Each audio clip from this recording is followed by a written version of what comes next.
In the months prior to the fall of Kabul in August 2021, Nick Pelosi was reaching out to help other veterans.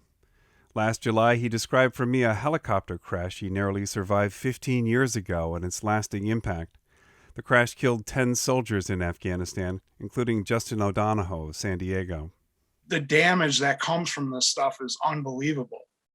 None of these families are ever going to be the same after this. Pelosi questioned why the war had dragged on so long.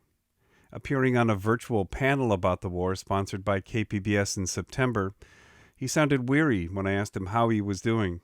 It's been pretty tough to watch what's going on over there. Having so many friends that died, and I was wounded and tons of friends were wounded.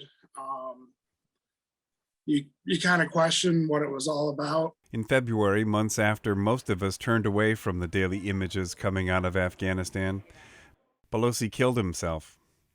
After the war ended, his brother Anthony says Pelosi fixated on the idea that his friend's sacrifice was meaningless. He just immersed himself into news articles, YouTube, news stations on TV. It was pretty rough. The easiest way I could describe it was he was a drug addict. That news front was his drug. Anthony says Nick was getting counseling at the local VA and working with veterans groups near his home in upstate New York. Occasionally he would open up to his brother, but he didn't see this coming. Sonia Norman is with the San Diego VA and the VA National Center for PTSD. Even if it's just, I didn't deserve to survive. Who am I when these other people had families, were doing these other things? She never met Pelosi, but she says survivor's guilt is strongly linked to PTSD. It can come up years later as a person's view of what happened changes. And the guilt gets in the way of treatment. With this, I don't deserve to feel better, and I don't deserve good things, and kind of that self-destructive piece. And you can see how it can be this, be involved in this downward slide towards suicide. Dwayne France is a combat vet who is also a therapist who counsels veterans. Some of his patients were distressed last summer. But images coming out of Ukraine can also trigger past trauma. You can't tell when that distress may lead down the path to suicide. Dozens of things have to go wrong in someone's life for them to get to the place where they're in a suicidal crisis, but maybe only one thing needs to go right. One thing can be different. So there are a number of protective factors that may keep service members and veterans from getting into a suicidal crisis. Keeping connected, seeking counseling.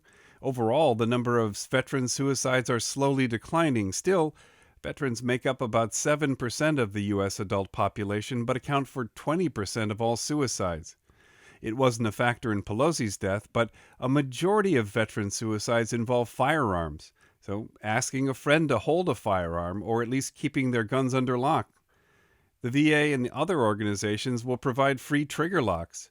It can be just enough time for a veteran to reconsider. You want to be able to be with them, to be there with them when they need you the most. Ross Burkhoff is a retired captain. He served 2 tours in Afghanistan with the 10th Mountain Division. Pelosi is the 4th suicide among those he served with. Burkhoff always feels like he needs to do more to keep in contact. The Facebook, I'm here for you, buddy, kind of message, or copy and paste this if you're, looking out for a veteran. That's fine. I'm sure it's well intended, but I don't know.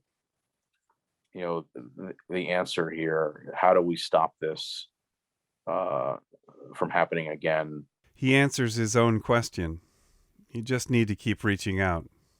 Steve Walsh, KPBS News.